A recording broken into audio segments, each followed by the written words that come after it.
Bonjour à tous et bienvenue dans Cult & Click pour une nouvelle vidéo de presque qualité. Je suis avec l'ami Ker et avec l'ami Ker, il va nous parler de quoi ? Il va nous parler de ce qu'il préfère, c'est-à-dire de son point pognon. Mon cher Ker, comment tu vas ?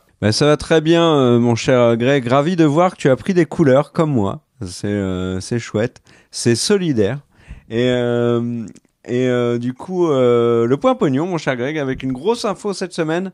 On a le premier milliardaire de l'année au cinéma. C'est Super Mario Bros qui, sans surprise, a réussi cet exploit. C'est le 4e plus gros succès depuis le Covid. Derrière Avatar 2, derrière No Way Home et derrière Top Gun Maverick. C'est bien évidemment le plus gros succès de l'année, mais ça n'est pas une surprise, puisqu'il est déjà à plus du double du deuxième, c'est-à-dire Ant-Man. Donc gros carton pour Super Mario. Voilà, et là il y a forcément des interrogations avec l'arrivée des Gardiens de la Galaxie 3, puisque les prévisions sont très bonnes pour le film Marvel. Il est annoncé dans les estimations basses, à 120 millions de dollars aux US pour son premier week-end, 250 millions pour l'international, enfin au total. Alors au moment où va sortir cette vidéo, vous aurez logiquement déjà les chiffres, donc vous pourrez vérifier si les estimations ont été bonnes ou fausses. Mais en tout cas, les Gardiens de la Galaxie vont se poser là comme un concurrent pour Super Mario. Sachez également que mi-mai, enfin le 17 en France, donc ça doit être un peu genre vers le 19, 18 ou 20 peut-être, aux États-Unis, il y a la sortie de Fast and Furious 10 qui devrait logiquement, si on se base sur le succès des précédents Fast and Furious, aller chercher Super Mario Bros.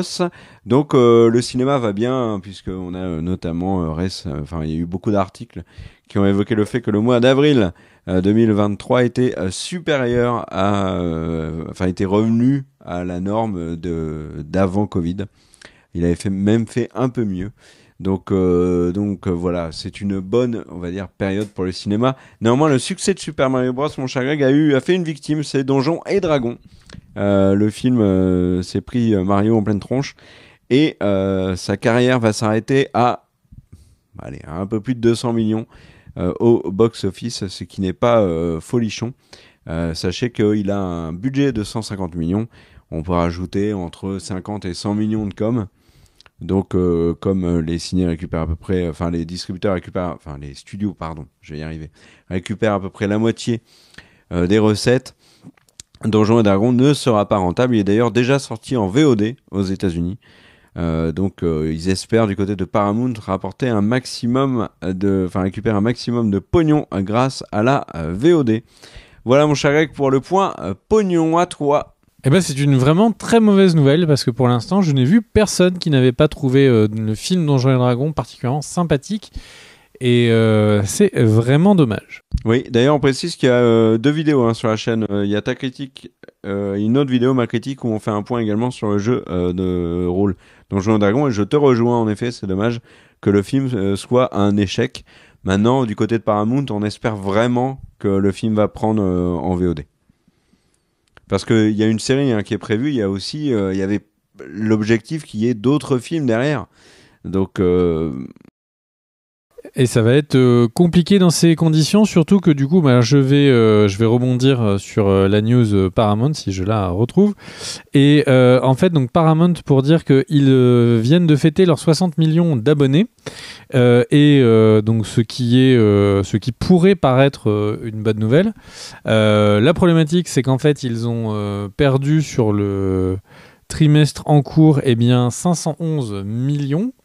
C'est de pertes cumulées sur les derniers mois, donc c'est pas terrible.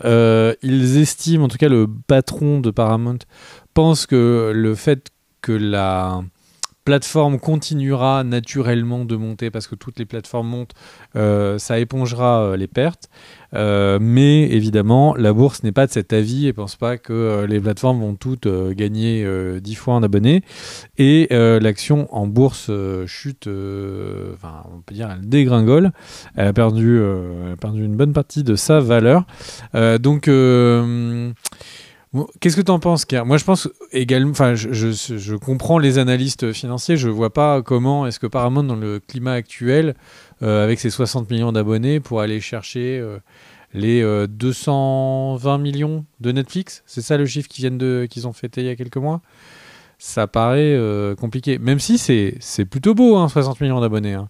J'ai envie de dire, si on avait ça sur Cult & Click, il y aurait peut-être derrière moi une plage tropicale pour décor. Je suis assez étonné, mon cher Greg, qui pense que toutes les plateformes vont continuer à gagner comme ça énormément d'abonnés, alors que la tendance c'est plutôt l'inverse. On voit avec Disney+ ou même avec Netflix. D'ailleurs, il y a une news qui est sortie ces derniers jours sur Netflix. Tu sais qu'ils mettent en place la fin du partage de comptes. En tout cas, le partage de comptes devient payant, un peu comme le fait MyCanal par exemple. On rajoute un écran, on paye 5 euros. Là, c'est un peu ce qui est mis en place, ce qui va être mis en place, et c'est déjà le cas depuis février en Espagne. Et sur le dernier trimestre, vu que tu parlais toi de dernier trimestre pour les pertes de Paramount, sur le dernier trimestre, en Espagne, Netflix a perdu 1 million d'utilisateurs. Alors ça veut pas forcément dire d'abonnés, mais c'est des gens qui partageaient les comptes ou des personnes qui étaient abonnées. Il y a eu aussi, apparemment, Bloomberg explique qu'il y a beaucoup de comptes qui ont arrêté complètement leur abonnement. Donc que ce soit Paramount de leur côté avec des résultats pas ouf, ce qui est normal vu la concurrence actuellement des plateformes, ou du côté de Netflix avec une politique qui est en totale rupture avec ce qui était la politique de Netflix, et donc la fin du partage de comptes, on est sur une période où potentiellement les plateformes commencent à trembler un peu des genoux. Voilà. Tu veux faire... moi, je sais que tu as la news majeure de la semaine et je le reconnais humblement. C'est toi qui l'as. Tu veux la faire ? Alors, tout à fait. Ça fait plusieurs vidéos que je vous avais un petit peu prévenu que la colère était en train de monter du côté de la guilde des auteurs américains. Eh bien, la deadline, c'était la semaine dernière. Et la deadline, ils ont appuyé sur le bouton nucléaire, le bouton rouge de la grève. Alors, certains vont dire, ouais, on est français, nous, la grève, on sait ce que c'est, petit cheminot, es-tu là ? Et en fait, le truc, c'est qu'aux États-Unis, ces grèves de la guilde des auteurs, elles sont assez vénères. Alors, juste pour rappeler, la dernière fois qu'il y a eu une grève, c'était il y a plus de 15 ans de souvenirs. Ça a mis complètement par terre les chaînes de télé, les films étaient reportés, les séries étaient arrêtées en demi-saison ou avaient 6 ou 7 épisodes de moins. Bref, on a eu une période où d'un seul coup, fallait de la télé-réalité ou des trucs qui n'avaient pas d'auteurs. Tous les late shows, toutes les émissions qui avaient des segments se sont toutes arrêtées. Eh bien, ça commence. Donc, c'est-à-dire que si on vous donne quelques infos. Donc, les infos, c'est que donc, la grève a été annoncée, signée et mise en place du coup il y a quelques jours au moment où on enregistre. Instantanément, se sont arrêtés tous les late shows. Donc, Jimmy Kimmel, le Stephen Colbert, le Tonight Show de Jimmy Fallon et le Late Night with Seth Meyers. Donc ça, c'est stop, puisque c'est des émissions qui sont écrites sur la base de vannes. Donc, il n'y a pas d'auteur, il n'y a pas de vannes, il n'y a pas de vannes, il n'y a pas de chocolat. Et donc, mais c'est pas tout. Évidemment, une grosse partie des émissions de Comédie Centrale écrites s'arrêtent. Il y a HBO, le Bill Maher qui s'arrête. Il y a une émission qui est sur YouTube, enfin qui est sur HBO, mais qu'on peut retrouver sur YouTube, qui s'appelle le Last Week Tonight with John Oliver, qui est un petit bijou. Si vous comprenez l'anglais, c'est vraiment un truc qu'il faut aller voir. Pareil, pouf, ça s'arrête tout de suite. Et évidemment, Saturday Night Live, Later Tuesday, bref, tout ce qui est à hauteur, ça s'arrête. Du côté des films, séries, pour le coup, les gros studios annoncent que cette fois-ci, ils ont du stock. Et c'est intéressant de voir un petit peu qu'est-ce qu'ils entendent par stock. Parce que, enfin, donc, du côté de Paramount, ils disent, puisqu'on en parlait il y a quelques instants, ils disent qu'en fait, ils avaient en prévision de cette date, puis surtout, ça fait, si vous regardez les news régulièrement, vous avez vu que ça fait plusieurs mois maintenant que je parlais de cette date qui était en train d'arriver et d'une gronde qui était en train d'arriver. Et en fait, le premier truc, c'est que la grève était prévue et que donc ils avaient stocké de quoi avoir suffisamment de production pour ne pas être attaqué.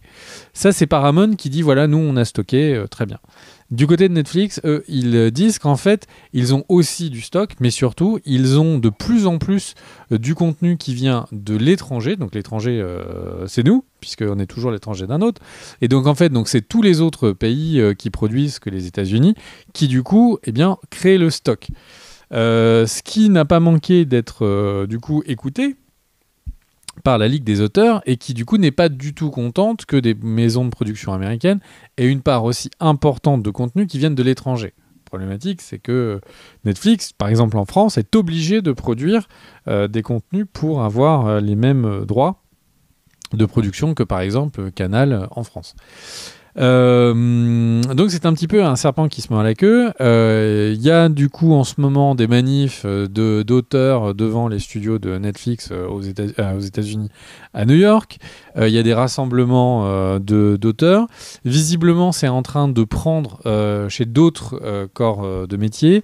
Les roadies, donc c'est ceux qui portent l'équipement pour l'amener sur les tournages et le retirer. Et globalement, ce sont des personnes qui sont là pour aider et faire du renfort dans un petit peu tous les corps de métier, notamment beaucoup la lumière et la machinerie. La machinerie, c'est les mouvements de caméra. Et donc, ce mouvement est en train de prendre l'ampleur. S'il commence à avoir tous les corps de métier qui sont en grève, ça va vite être compliqué. Le truc qui se passe également, c'est qu'en fait, donc, le début et la raison de la grève première, c'était les salaires. Les salaires, j'en avais parlé, j'avais déjà couvert il y a longtemps, je ne vais pas vous le refaire. Les salaires, ça fait longtemps qu'ils n'ont pas augmenté. Globalement, ils sont payés moins bien qu'avant. Donc, comme les gros studios gagnent plus qu'avant, ils demandent une part. Mais en fait, ce qui est assez intéressant, c'est que cette grève, ils font la liste des courses de ce qu'ils veulent. Donc ils demandent plus de valorisation salariale, bon ça c'est logique par rapport à leur demande, mais il y a des trucs qui sont en train de s'ajouter.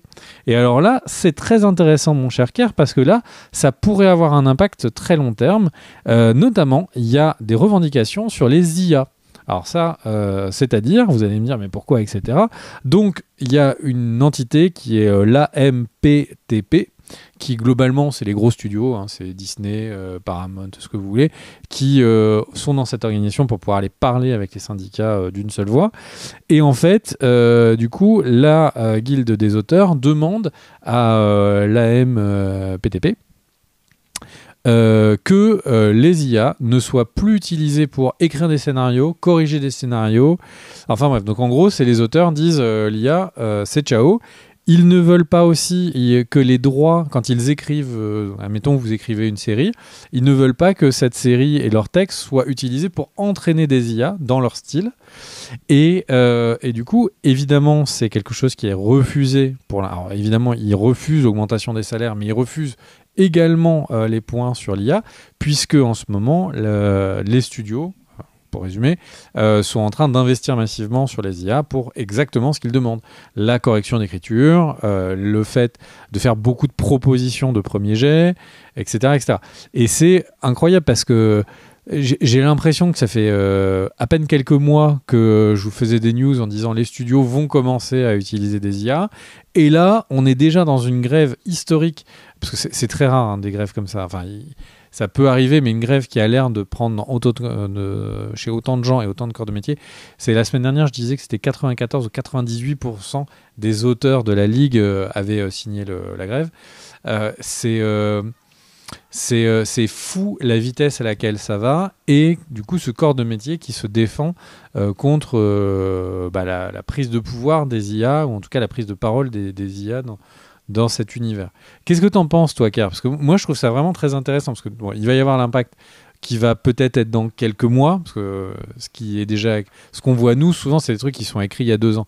Donc, il va y avoir un impact qui va se sentir, et puis surtout, ce débat sur les IA qui débarque. Qu'est-ce que t'en dis?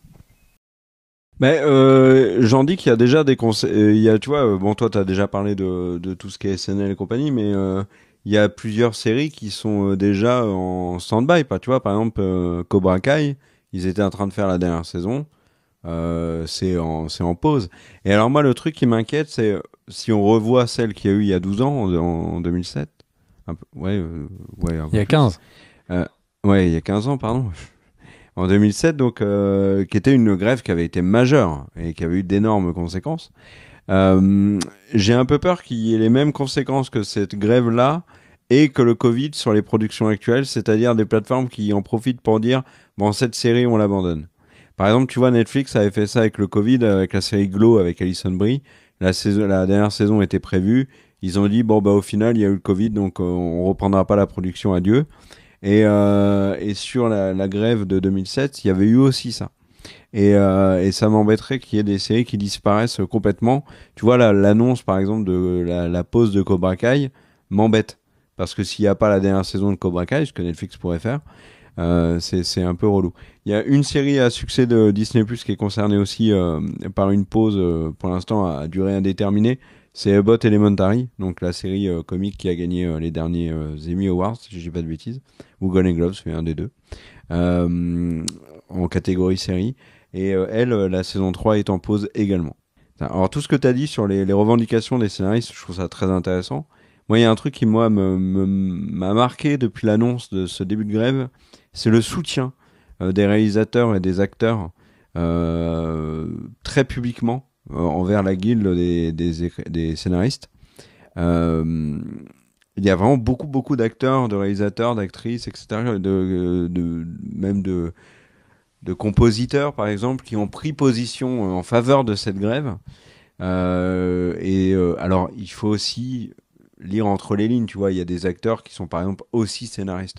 Donc, j'ai l'impression qu'il y a une grande part d'Hollywood qui se dresse derrière les scénaristes pour qu'ils obtiennent gain de cause. Alors, Ouais. je me permets de réagir sur ce que tu dis. Le premier, c'est que tu disais que les acteurs, etc., réagissaient en soutien. Est-ce que peut-être c'est parce que certains se rappellent de Joey, dans ce rôle de docteur Ramirez, c'est ça, Ramonez ou Ramirez, je ne sais plus, qui du coup se moque du texte des auteurs et qui est tué le lendemain par l'auteur. Ah, comment il s'appelait? Drake Ramone. Je crois que c'est ça. Ramorez. Ramonet, bon. Ramoré. Et bon, donc déjà ça c'est le premier truc, donc sans les auteurs ils vont avoir du mal à avoir des rôles. Et le deuxième truc c'est que tu parles du Covid et c'est un point important. En fait la guilde des auteurs et les différents autres corps de métier qui sont en train d'apporter du soutien disent qu'en fait pendant toute la période du Covid ils ont tous fait énormément d'efforts. Alors ça c'est leur propos, je connais pas exactement les efforts qui ont été faits, mais en fait eux disent qu'ils ont fait énormément d'efforts sur les projets reportés, le fait de pas demander tous les cachets, etc. Et que du coup, l'appareil n'est jamais revenu quand l'économie s'est relancée. Et donc là, ils disent, bah, cette fois-ci, on leur fera pas de cadeaux. Il y a eu des trucs assez vénères. Hein. Il y a eu des rassemblements là, il y a eu un rassemblement il y a 2 jours de 1800 personnes de la guilde qui avaient des propos très durs en disant on les lâchera pas, etc. Enfin, je serais très surpris que, en gros, même s'ils acceptent les revendications salariales demain, va falloir aussi accepter les revendications sur l'IA et tout. Je pense que là c'est mal barré. À mon avis, c'était une porte c'était la boîte de Pandore à ne pas ouvrir pour les studios. Après, dans les faits, c'est tant mieux pour nous, public. Ils sont bien payés, ils sont mal payés. Dans les faits, c'est les studios qui vont les payer. Peut-être qu'il y aura un jour une répercussion du prix chez nous, mais moi je suis pas chaud pour l'instant pour avoir des scénarios écrits par des IA et corrigés par un humain, quoi. Pour l'instant, ça ne me fait pas rêver du tout. Est-ce que tu as une news, mon cher Kay? Ah bah oui, j'en ai d'autres, mon cher Greg, puisque nous sommes dans une vidéo de news et je vais vous parler des 4 Fantastiques. Tiens, j'ai envie d'en parler. J'en avais un peu parlé rapidement dans la dernière news. C'était la dernière vidéo Marvel, si je ne dis pas de bêtises, puisqu'il y a des rumeurs actuellement sur le casting des 4 Fantastiques. Et ces rumeurs, alors je vais aller dans les rumeurs, on va dire, les qui reviennent le plus, et aussi sur des infos concrètes. Infos concrètes, il y avait une rumeur qui parlait de Mila Kunis pour jouer dans les 4 Fantastiques, qui revenait très régulièrement. Ça fait des années que le nom de Mila Kunis est attaché au personnage de la femme invisible. Bon, On ne sait pas pourquoi. En tout cas, Mila Kunis, du coup, a pris la parole et a dit que non, c'était pas du tout vrai. Mais par contre, qu'elle connaissait l'identité de l'actrice qui avait été castée pour jouer dans le film. Vous allez me dire, elle a pas donné le nom, donc cette info ça nous fait une belle jambe. Par contre, au niveau des rumeurs, et ce qui revient le plus, c'est Adam Driver pour le rôle de Reed Richards, donc Mister Fantastique. Donc Adam Driver, c'est Kylo Ren pour le grand public, mais c'est plein d'autres rôles. Et c'est un des acteurs les plus bankable et les plus demandés à Hollywood actuellement. Même si son dernier film, 65, La Terre d'avant, était franchement un film qu'il aurait pu ne pas faire. Mais bon, il l'a fait. Et pourtant, j'adore les dinosaures, mais là, ce film a su me décevoir dans les grandes largeurs. Autre rumeur qui revient énormément, c'est Paul Mescal qui devrait être la Torche. C'était Chris Evans, par exemple, qui avait joué la Torche précédemment. On avait eu également Billy Elliot, si je dis pas de bêtises. Alors, l'acteur qui jouait Billy Elliot. Qui jouait aussi dans le tout dernier 4 Fantastiques. Là, Paul Mescal, donc, c'est qui? C'est celui qui va avoir un des rôles les plus importants dans Gladiator 2. Je vais en parler juste après Gladiator 2 parce qu'il y a des infos un peu étonnantes sur le casting notamment du film. Paul Mescal, c'est vraiment un acteur que tout le monde veut à Hollywood. Il est même attaché au prochain film de Chloé Zhao. Donc le mec, il se met bien là actuellement. Pour ce qui est donc de Sue, donc alias Invisible Woman, et ben il y a deux noms qui reviennent énormément. Il y a un nom qui se détachait, qui était celui de Vanessa Kirby. Vanessa Kirby, on l'a vu dans Mission Impossible, on l'a vu aussi dans Hobbs and Shaw par exemple, où elle n'avait pas compris que c'était un film où il ne fallait pas bien jouer, et elle était excellente dans le film. Et Vanessa Kirby s'est fait connaître pour son rôle dans The Crown. C'est une excellente actrice. Elle a joué également dans Piece of the Woman, un film de Netflix où elle avait été absolument magistrale. Mais il y a une autre rumeur qui circule énormément pour jouer la femme invisible. C'est Margot Robbie. Pourquoi? Parce qu'en fait, elle n'a son avenir chez DC est plus que, pour l'instant, écrit en pointillé. Il n'y a rien de fiable sur ses projets autour d'Harley Quinn. Du côté de Marvel, on a envie d'essayer de choper Margot Robbie et de la faire venir dans l'écurie MCU. Ce qui serait un énorme coup. Hein. S'il y avait Adam Driver plus Margot Robbie dans le film, ça serait du lourd, du très lourd. Concernant la chose, il n'y a pas d'info. Et concernant le méchant du film, alors ça n'est pas confirmé, mais c'est quand même quelque chose qui est assez étonnant, puisque ça serait Galactus, incarné par Antonio Banderas. Alors, Antonio Banderas pour incarner Galactus, moi ça me fait modérément rêver. Mais bon. Mais par contre, Galactus, il faut voir un petit peu où se situent les 4 Fantastiques dans le MCU. Alors, il y a les deux Avengers qui terminent la phase 6. Entre les deux Avengers, il y a un film dont on ne connaît pas l'identité. Ça pourrait être par exemple Eternals 2. Et juste avant le premier Avengers, qui est donc Kang Dynasty, je crois, et ben il y a les 4 Fantastiques. Donc les 4 Fantastiques se trouvent en fin de période 6. Donc proche de la période 7. Donc il pourrait utiliser les 4 Fantastiques pour introduire le futur grand méchant du MCU après Kang, qui serait donc Galactus, qui serait logique. Galactus est un big méchant de l'univers Marvel, comme l'était Thanos, comme les Kang. Donc voilà, c'est pas déconnant. À confirmer, c'est l'officialisation du casting. Il y a aussi beaucoup de rumeurs sur la date, et ça dit que ça va être incessamment sous peu. Alors notez-le dans votre calendrier, incessamment sous peu. Notez casting des 4 Fantastiques. Est-ce que je peux faire ma news sur Gladiator 2 dans la foulée, mon cher Greg? Bah bien sûr, vu que je sais que tu aimes bien les films de Gladiator. Alors j'aime bien les films, j'aime bien Gladiator, très très bon film Gladiator. Et figure-toi, mon cher Greg, qu'il y a la suite qui est prévue avec Ridley Scott toujours à la réalisation. Pendant que je mets ma petite fiche sur le film. Alors, donc Gladiator 2, réalisé par Ridley Scott, qui revient, donc cette fois Russell Crowe n'est pas là, Joaquin Phoenix non plus. Nouveau casting, un casting qui s'est sacrément étoffé, avec des zones d'ombre qui ont émergé ces derniers jours. Alors, on va faire un petit peu au niveau de l'histoire et des... Alors, l'histoire non, mais en tout cas des personnages qu'on connaît. On connaît le personnage de Lucius qui était présent dans le premier film. Il était enfant à l'époque. Sa mère, c'est Connie Nielsen, donc à l'écran. Connie Nielsen reprend son rôle de Lucilia. C'était qui Lucilia? C'était la sœur de Commode, donc de Joaquin Phoenix. Donc en fait, Lucius, c'est le neveu de l'empereur. Le neveu de l'empereur devait être logiquement doit être le héros du film, Gladiator 2. Il devait être joué par Paul Mescal que je viens de citer, donc pour les 4 Fantastiques.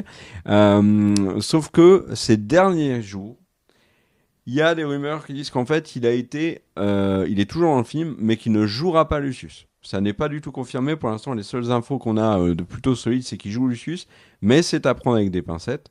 L'autre acteur qui pourrait jouer Lucius, c'est Joseph Quinn. Et qui est Joseph Quinn? C'est l'acteur de Stranger Things, le fameux Eddie Manson, donc qui a explosé avec Stranger Things et qui là du coup signe dans Gladiator 2. Donc 2 possibilités, soit il joue Lucius, soit il joue l'empereur Caracalla, donc l'empereur qui va succéder à Commode. Barry Keoghan qui joue... Il y a l'empereur qui s'appelait Calin Caracalla. Ah. Pas Calin. J'ai cru que tu parlais de gladiateurs qui se faisaient des câlins, excuse-moi. Le Barry Keoghan, donc on a vu dans Eternals, qui était très très bien dans Eternals et qui est très bien dans tous ses rôles, va jouer le frère de Lucius. Et il y a 2 autres acteurs très connus qui ont rejoint le casting. Il y a Denzel Washington, mais ça on le sait depuis plusieurs mois. Par contre, celui qui vient de s'ajouter au casting est une personne que vous connaissez bien, puisqu'il a fait 2-3 trucs récemment. C'est Pedro Pascal, qui donc est au casting de Gladiator 2. Je ne sais pas s'il a un rôle majeur. En tout cas, s'il est gladiateur, je le vois bien, moi, dans l'arène, dire mon casque de gladiateur, je l'enlève pas. Non. Ok, vous m'avez blessé, mais je n'enlèverai pas mon casque. Telle est la voix. Donc, Pedro Pascal dans Gladiator 2. Est-ce que ce casting, donc je répète les noms, on va dire, qu'on connaît bien, nous, Pedro Pascal, Barry Keoghan, Joseph Quinn, Paul Mescal, Denzel Washington, Connie Nielsen, est-ce que ça te fait rêver pour Gladiator 2, ou est-ce que pour toi, l'idée d'une suite à Gladiator, ça n'a toujours aucun sens? Ce qui est mon avis, hein. Mais en fait, le truc, c'est que ils avaient essayé de faire un film dans le prolongement de Gladiator qui était Robin des Bois.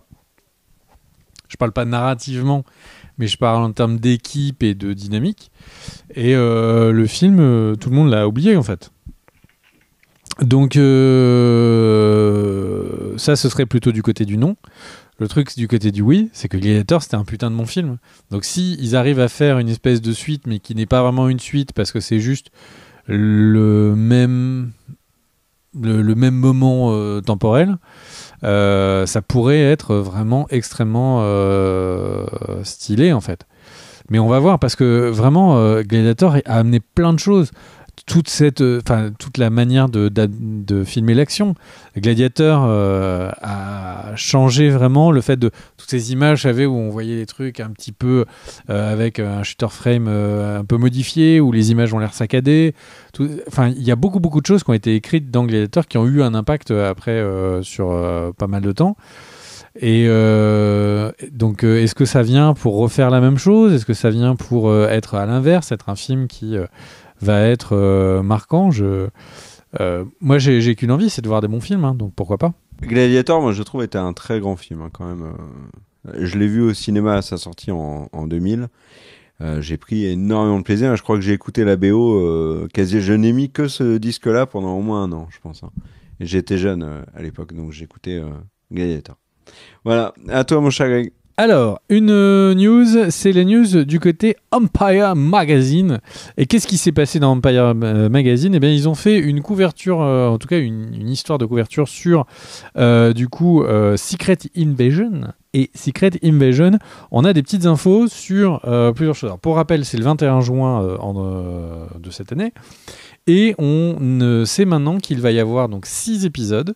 Et contrairement à She-Hulk ou à d'autres séries qui avaient des durées un petit peu variables d'un épisode à l'autre, là ce sera 6 épisodes de 1 heure, donc 6 heures de contenu pour Secret Invasion. Secret Invasion qui est une suite de comics qui a été particulièrement un succès du coup dans les librairies. Et on peut imaginer qu'ils ont envie d'en faire un succès en série. Je suis très curieux de ce qu'ils vont voir, enfin de ce qu'ils vont faire. J'ai l'impression qu'en tout cas en termes de communication, il y a plus d'ambition que sur les séries précédentes. J'espère que ce sera le cas. Ça te chauffe toi, Secret Invasion ? Pas plus que ça, parce que je pense qu'on va partir du comics, qui est vraiment un comics majeur, comme l'était Civil War par exemple, et qu'on aura une adaptation low cost via le MCU, c'est-à-dire avec beaucoup moins d'enjeux, beaucoup moins de personnages, beaucoup moins de... Donc là, je pense qu'ils vont vraiment limiter le truc autour des personnages qu'on avait vus dans Miss Marvel, donc Nick Fury... Et ok, ils vont rajouter Emilia Clarke, mais qui va jouer donc la fille de Talos. Mais je pense que ça sera pas le Secret Invasion des comics, très clairement. Donc moi, pour l'instant, les séries Marvel, je m'emballe plus du tout. J'attends de voir. Et si vraiment la qualité est là, je saurais le dire. Mais en attendant, pas d'emballement. Bon, j'enchaîne juste par une petite mention d'un truc qui m'a fait très plaisir, et je sais que c'est ton cas aussi, puisque tu m'as envoyé un SMS quand tu l'as vu. C'est le trailer de Dune 2, et je me suis dit, en regardant ce film, 2 choses. Je me suis dit vraiment que j'avais extrêmement hâte d'aller voir au cinéma, parce que vraiment, j'avais kiffé le premier.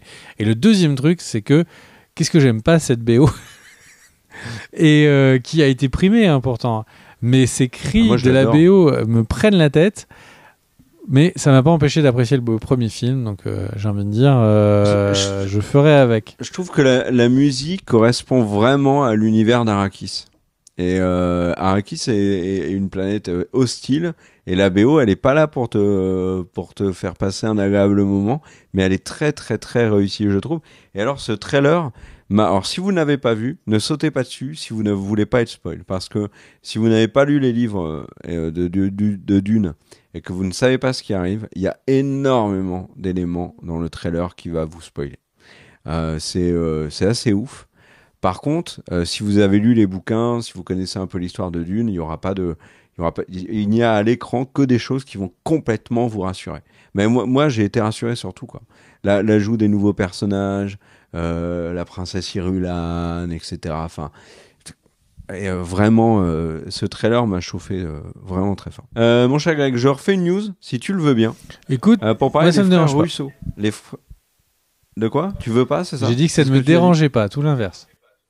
Ah, bah écoute, j'ai cru que tu voulais pas, tu vois. Bon, bref, les frères Russo, actuellement, on en parle, parce que on en parle énormément ou pas, pour la série Citadel. Citadel, donc film série avec Richard Madden sur Amazon Prime. On en parlera plus tard sur la chaîne. En tout cas, les frères Russo, du coup, sont en train de parler. Ils font la promo discrète, mais un peu étrange, hein. Ça sera le sujet de notre vidéo sur Citadel. Mais en tout cas, les frères Russo donc font cette promo, et dans la promo de Citadel, ils parlent d'autres projets. On rappelle que les frères Russo, qui sont les frères Russo ? Alors, les frères Russo n'ont rien déjà à voir avec Jean-Jacques Russo, ok ? Ce sont les mecs qui ont fait les derniers Avengers. Donc voilà, les mecs tranquilles se posent.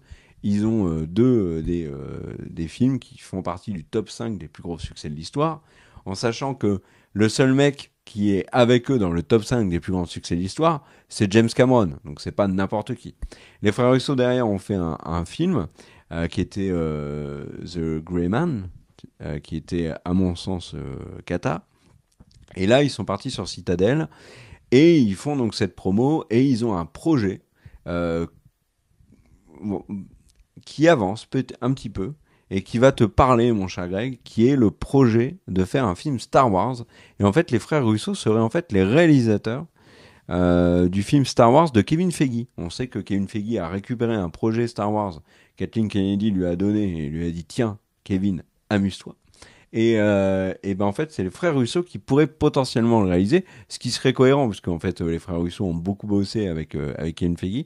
Ceci étant dit, les dernières déclarations des frères Russo faisaient penser que ils en avaient peut-être un peu terminé avec Marvel, donc potentiellement avec Kevin Feige. Donc là, les voir repartir avec lui sur du Star Wars, on verra. Pour l'instant, il n'y a rien d'officiel, mais ça avance. Autre élément, et ça c'est un truc qu'on a beaucoup abordé dans les news et qu'on a notamment beaucoup abordé dans la vidéo Star Wars sur les dernières annonces, c'est Taika Waititi, le réalisateur notamment des derniers Thor, qui a apparemment s'est engagé à réaliser le film Star Wars l'année prochaine. Donc les dernières infos, c'était au niveau de la Star Wars Celebration. L'ami Taika Waititi avait dit à Kathleen Kennedy avait parlé du film et avait dit que Taika Waititi faisait le truc dans son coin, il l'embêtait pas.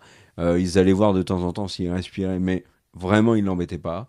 Et là, donc il a dit que ça allait avancer concrètement avec un tournage en 2024. Voilà, mon cher Greg. À toi pour d'autres news. Et du coup, je veux justement rebondir sur Lucasfilm. Pas trop quand même, parce que ton plafond n'est pas très haut. Sachons-le. Merci Kev pour cette info. Du coup, là, on a tous vu, Car a dit que j'étais bas de plafond.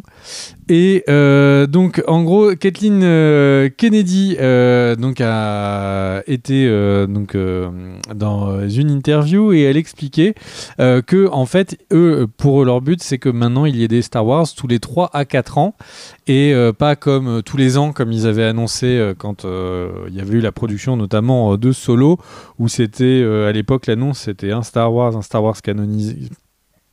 Enfin, ils étaient tous canons, mais un Star Wars numéroté, puis un truc qui est dans l'univers, un Star Wars numéroté, puis quelque chose qui est dans l'univers. Et du coup, là, ce ne sera plus le cas. C'est tous les 3-4 ans. Elle prend dans l'interview exemple sur les films de James Bond en disant que c'est un rythme qui leur plaît beaucoup. Quand le film est prêt, il est prêt. Et ce qui est assez intéressant, c'est que ça vient... Alors, la personne qui avait un peu mis en place le plan, enfin en tout cas qui avait pensé le plan de un Star Wars tous les ans, c'était Bob Iger. Bob Iger qui est de nouveau à la tête de Disney. Et Bob Iger qui, on aurait pu imaginer qu'ils avaient un discours en disant non mais la postologie, c'est 8-9, c'est des cartons, c'est des films milliardaires, c'est incroyable. Et en fait, mea culpa. Il fait un petit mea culpa en disant que la pression des films tous les ans est peut-être ce qui avait créé l'échec qui a été Solo et que c'était quelque chose qu'ils ne voulaient pas refaire. Et donc c'est vraiment à croire que pour eux, ils ne disent jamais de mal de la postologie, bon, surtout que là maintenant il y a un film avec Rey qui est annoncé, mais en plus derrière ils sont vraiment pour eux, c'est comme si le seul échec de Star Wars de ces dernières années c'était Solo, ce que je trouve être à mon avis une faible explication de ce qui s'est passé. Mais pourquoi pas? Et puisqu'on est en train de parler de production annoncée et de production sur le côté, donc comme Karl le disait, on dit qu'il n'y a plus Taika Waititi, mais qu'en fait ici il est toujours présent dans le coin. Et bien il y a le même phénomène assez étrange du côté de DC, puisque James Gunn, vous le savez, avait fait cette annonce, toutes ces annonces avec Safran sur le fait qu'il y allait avoir un DC connecté avec plein de films, notamment le Superman qu'il réaliserait lui, avec également le fait qu'il y aurait quelques films sur le côté non connectés, comme serait la suite de The Batman ou la suite de The Joker. Et en fait, là, il y a eu l'interview donc il n'y a pas longtemps de personnes qui étaient proches de l'équipe de J.J. Abrams et de Ta-Nehisi Coates qui, du coup, eux, étaient en train de travailler sur un Superman reboot total et un Superman reboot qui avait fait parler parce que c'était une version de Superman où c'était un black. Et le truc, c'est que cette version de Superman, en fait, est toujours sur dans les tuyaux. Et du coup, ce qui fait qu'on va avoir un Superman du côté de J.J. Abrams, un Superman du côté de James Gunn qui, lui, a son univers connecté. C'est hyper chelou, quoi. C'est-à-dire que là, on part sur le principe qu'on va avoir en même temps deux Superman différents. Et 2 Batman. Oui. On l'avait dit au moment de, tu sais, de l'annonce de Gunn. Batman. Gunn avait déjà parlé. Il avait déjà parlé du Superman noir et il avait bien dit qu'il était il a été évoqué. Hein, il n'y avait pas d'infos plus détaillées que ça, et notamment les réalisateurs. Mais il y avait bien d'un côté le Superman que développe Gunn, plus ce Superman-là, comme il y a The Batman et un nouveau Batman développé par James Gunn. Et le Batman qui est dans The Flash. Ah oui, alors après, Michael Keaton, on ne sait pas s'il va revenir. Mais en tout cas, oui, potentiellement, il pourrait y en avoir 3. C'est vraiment, c'est vraiment un beau bordel. Sans oublier Jason. Jason Batman, l'acteur de Ozark. Ouais. Lui, on l'oublie toujours. Mais c'est vrai qu'on l'oublie toujours dans la discussion sur Batman. Et le truc, c'est que, franchement, je ne peux.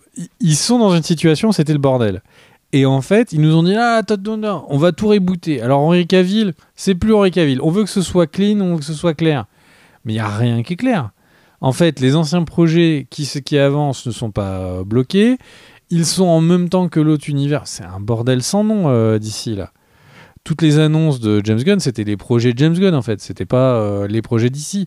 Les projets d'ici, c'est... James Gunn va représenter une partie des projets d'ici.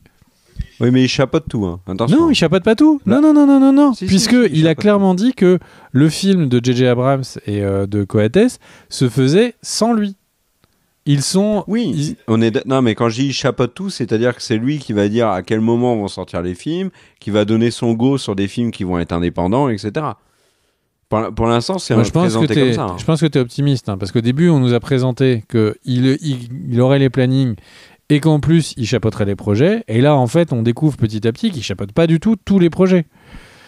Donc, bon. Non, dans la vidéo d'ici, il est bien dit, et dès l'annonce de Gunn et Safran, il est bien dit qu'il y a des films qui sont complètement indépendants, comme des séries d'ailleurs, ou des séries animées, qui échappent à leur contrôle d'un point de vue créatif et dans le contenu, mais par contre, c'est eux qui établissent quand ça sort, s'il y a le go, etc. Donc, l'univers d'ici est complètement fragmenté. Oui, mais ça, il l'assume complètement. Il va y avoir la partie du DCU avec... alors, je sais plus comment ils l'ont appelé, là, le nouvel univers de... Mais Gunn. moi, ce que je te fais comme remarque, c'est que... c'est pas parce que j'arrive que je vais tuer tous les autres projets. Oui. Mais donc, du coup, ça veut dire que là, on va avoir potentiellement, d'une année sur l'autre, 2 Superman différents. Qui n'ont pas le même âge, qui n'ont pas les mêmes aventures, qui n'ont peut-être pas la même Lois.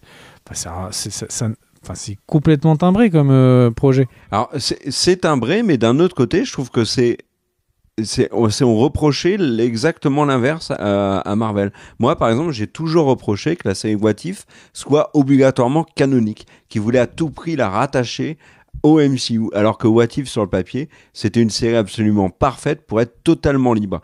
Là où Star Wars arrive d'ailleurs à essayer de faire du contenu qui est pas forcément canonique, mais qui se libère un petit peu. Du côté de DC, il l'assume complètement. Il va y avoir plusieurs univers et un gros univers développé par Gunn qui va être donc le DCU, mais à côté de ça, il y a des films indépendants ou des séries animées indépendantes. Du côté de Marvel, on peut pas. Et tout doit être canonique. Et moi, c'est quelque chose qui m'agace profondément parce que c'est, d'un point de vue créatif, ça limite énormément les choses. Je pense que What If aurait été bien meilleur si on leur avait pas imposé de canoniser le truc avec le MCU. Donc, moi, pour l'instant, je suis content que DC fasse ça, que James Gunn ne tue pas tous les projets. Par exemple, tu vois, il arrive, The Batman, il influence pas le truc. Et ça, c'est plutôt bien. Après, c'est vrai qu'en termes de cohérence pour le grand public, ça va pas être facile. Ça va pas être facile de leur expliquer qu'il y a 2 Superman, il y a 3 Batman, qu'il y a 3 Jokers, donc le Joker avec Joaquin Phoenix, le pack de jus d'orange et le Jared Leto. Mais bon, ils vont faire comme ils peuvent. Mais moi, je trouve que c'est bien quand même ça. Après, c'est au public d'aller creuser un peu et on va voir si ça marche. Si c'est trop le foin, peut-être qu'ils réajusteront le tir et qu'ils simplifieront les choses. On verra. Est-ce que tu n'as même pas l'impression qu'ils essayent tout et puis on verra. Ça s'appelle en anglais, l'expression, c'est tu jettes ta merde sur le mur et tu vois ce qui reste. Ça fait un peu, ça donne un peu cette impression-là. Je sais pas, mais moi, j'étais confiant pour on va dire le travail qui était en train de préparer James Gunn, le projet de James Gunn. Je le suis encore. Tu vois, je le suis plus sur un projet sur le papier bordélique pour DC que pour un truc qui est très clair du côté de Marvel, par exemple. Je suis vachement plus emballé aujourd'hui par ce que propose Gunn. Mais bon, ça c'est un autre débat. Est-ce que tu veux que j'enchaîne avec d'autres news, mon cher Eric? J'en ai une sur Star Wars, justement. Avec grand plaisir. Alors, il y en a une, mais c'est très rapide. Andor se terminera avec la saison 2. Et il faut savoir que les 3 derniers épisodes de la saison 2, en fait, se dérouleront juste avant le film Rogue One. Et Felicity Jones a dit qu'elle n'apparaîtrait pas dans la saison 2 de Andor, ce qui est cohérent. Mais elle a dit qu'elle aimerait bien que Jyn Erso, son personnage, revienne dans l'univers Star Wars un jour. Voilà. Concernant les retours, vous vous demandiez peut-être où était passée Emma Watson. Eh ben, Watson a mis un terme à sa carrière il y a quelque temps et elle a décidé de revenir au cinéma. Elle va jouer dans un nouveau film en 2024, on n'a pas d'infos sur ce film. Elle est un peu revenue sur les raisons de sa pause. Elle a dit qu'elle se sentait en cage et qu'un des éléments qui était pour elle le plus dur, c'était la promo. Elle avait l'impression donc de devoir vendre quelque chose qu'elle ne contrôlait pas, et notamment dans le niveau créatif. Donc voilà. On a parlé de lui plein de fois dans la vidéo, je vais donc revenir dessus pour développer un petit peu ce que j'avais dit tout à l'heure, le fameux Paul Mescal. J'espère que je ne massacre pas son nom, vu qu'on l'a cité 72 fois dans cette vidéo. Et ben Paul Mescal va être va avoir le rôle masculin principal du nouveau film de Chloé Zhao. Donc Chloé Zhao, c'est qui? C'est la réalisatrice de l'excellent Nomadland, mais aussi de Eternals, qui est pour l'instant on va dire le Marvel qui a la patte on va dire visuelle la plus stylée, je trouve, grâce à sa réalisatrice qui est une réalisatrice de grand talent.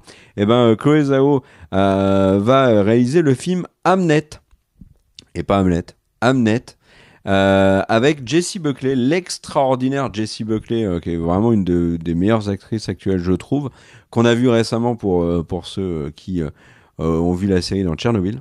Donc Paul Mescal et Jessie Buckley vont jouer dans ce film, et ce film on suit l'épouse de William Shakespeare dans un moment terrible de sa vie qui est le décès de son fils. Voilà.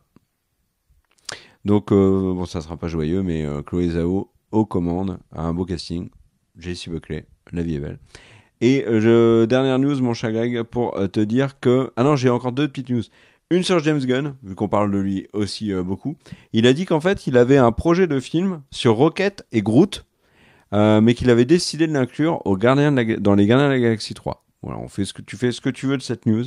Et autre news, je sais que ça va te faire plaisir, et c'est toujours lié aux Gardiens de la Galaxie, puisque c'est un des acteurs des Gardiens de la Galaxie qui est évoqué dans cette news.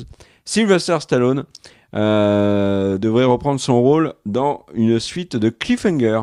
Tu l'avais vu, Cliffhanger? Bien sûr. Alors pour ceux qui ne se rappellent pas, Cliffhanger, c'est Stallone qui est donc alpiniste. La scène d'intro, c'est bien évidemment une personne qui tombe en passant entre 2 corniches, avec donc le mec qui lui tient la main comme ça, puis le gant qui tombe. Et cette image m'a énormément marqué dans mon enfance. Et on a donc Cliffhanger qui reviendra avec donc Stallone en alpiniste. On avait John Lithgow qui jouait le méchant dans le film. John Lithgow, c'est Trinity dans Dexter quelques années plus tard. Voilà mon cher Greg. Tu as d'autres news? Oui, mon cher Kerr, j'ai d'autres news. Eh bien, il y a des sites de fans de Star Wars qui ont voté sur du coup les Star Wars Vision 2. Et alors, je sais qu'il y a certaines personnes qui aiment bien, mais pas trop, etc. Et sur les meilleurs moments de Star Wars. Et l'épisode 5, qui s'appelle Journey to the Dark Head, arrive dans les meilleurs combats de sabre laser. Voilà, petite news pour les fans de Star Wars. Je sais que moi, je vais m'empresser d'aller le regarder. T'avais bien aimé la saison 1? Moi, j'avais trouvé ça très chouette. Hein. Ce qui est juste dommage, c'est qu'il n'y a rien qui est canon. Ça, c'est un truc qui, quand même, casse beaucoup l'envie de regarder. Mais ça reste très stylé, quoi. Tout n'est pas du tout égal. C'est ça aussi le truc. C'est qu'il faut accepter que tu vas peut-être regarder 2 trucs nuls pour un truc qui est génial après, quoi. Ouais, ouais. J'ai un peu de mal avec ce genre de série. J'avoue, il y a la série animée de Netflix de Fincher qui est un peu comme ça. Les critiques sur la saison 2 de Vision sont excellentes. J'ai envie de dire dithyrambiques. Mot contre trip au Scrabble. Alors, on enquille le site Cloverville, qui était donc le site qui servait pour toutes les annonces autour des projets de Cloverfield, vient juste d'être réactivé. Donc, beaucoup de personnes qui aiment la franchise supposent que ça veut dire qu'il va y avoir une annonce dans pas longtemps, et également une petite annonce. Alors, on en parlera, Kerr veut faire une vidéo sur le sujet, on en parlera peut-être, mais il y a une annonce un peu étrange de Kevin Feige qui encensait Dave Bautista. Et pourquoi est-ce que c'est une news ? C'est parce que quand il y a eu tous les problèmes avec James Gunn, Bautista avait clairement dit que Disney, il n'était pas d'accord avec ce que faisait Disney sur le fait de virer James Gunn, qu'il était très déçu, que pour lui, Marvel c'était fini. Et Kevin Feige dit que pour lui, Dave Bautista est un des meilleurs acteurs qu'ils ont eu dans tout le MCU, et que Drax est un des meilleurs personnages, et qui voulait du coup vraiment que ce soit noté lors de ses interviews pour que le message soit passé. C'est effectivement un peu étrange, sans doute un petit peu de politique là-dessous, puisque on le sait, les gardiens, visiblement il y en a beaucoup qui ne veulent pas revenir, mais ça, ce sera le sujet peut-être d'une autre vidéo. Ouais, et tu sais que sur Dave Bautista, aussi étonnant soit-il, parce que ancien catcheur et compagnie, il y a beaucoup de réalisateurs avec qui il a tourné qui disent les mêmes propos que Kevin Feige. Denis Villeneuve l'encense, Ryan Johnson aussi. Enfin, apparemment, c'est vraiment un très bon acteur. Ou ils ont tous peur de lui, peut-être. Shyamalan a dit que c'était un tueur, par exemple, dans Knock. Ouais, mais est-ce qu'ils n'ont pas tous peur de lui, et quand Shyamalan dit que c'est un tueur, c'est juste un message, tu sais, d'un mec qui dit non, mais c'est vraiment un tueur, protégez-moi. Ouais. Par contre, et il n'ose pas le dire. Par contre, dans Knock Classe de Cabine, il est excellent, Dave Bautista. Il est vraiment très très bon. Et il y a un truc aussi pour compléter ta news sur Bautista et Feige, il faut savoir que James Gunn a déjà dit qu'il voulait embaucher Bautista chez DC, et que Bautista, a dit qu'il y avait un intérêt commun. Donc ça sent quand même le transfert entre Marvel et DC. Et moi, alors là je le dis avant d'en parler dans la vidéo spécifique, mais vous l'aurez entendu là, je pense qu'on va avoir beaucoup d'acteurs de l'univers Gunn qui vont se retrouver, qui étaient dans l'univers Gunn chez Marvel, qui vont se retrouver chez DC, et d'autres qui vont faire le chemin inverse. D'ailleurs, dans Les Gardiens de la Galaxie 3, il y a au moins 2, voire 3 acteurs qu'on a vus. Non, il y en a 3. Il y a 3 acteurs qu'on a vus, acteurs-actrices, qu'on a vus dans soit Suicide Squad, soit Peacemaker, qui se retrouvent dans Les Gardiens de la Galaxie 3. Voilà, mon cher. Et du coup, je termine rapidement par 2 petites news. Un petit rappel pour les fans de Futurama, il y a des nouveaux épisodes qui devraient sortir cette année. Ça n'a pas encore de date, mais pour ce qui serait donc la 8e saison, pardon, eh bien, ça devrait arriver très rapidement. Et un autre truc, c'est les producteurs de G.I. Joe qui ont annoncé qu'ils étaient en préparation d'un nouveau film, ce qui pourrait être une blague, mais en même temps, le film Snake Eyes, je l'ai trouvé étonnamment pas mauvais. Je m'attendais vraiment à voir un truc atroce, et en fait, le film était plutôt pas mal. Donc, comme quoi.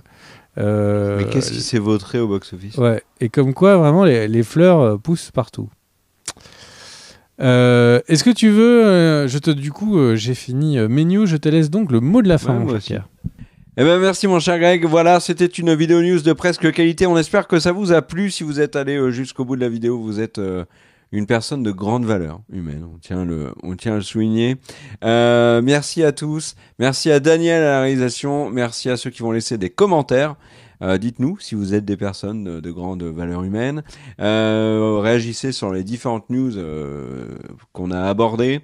Merci aux tipeurs, sans qui on ne pourrait pas faire toutes ces vidéos. Et on se retrouve très vite pour d'autres vidéos. Ciao.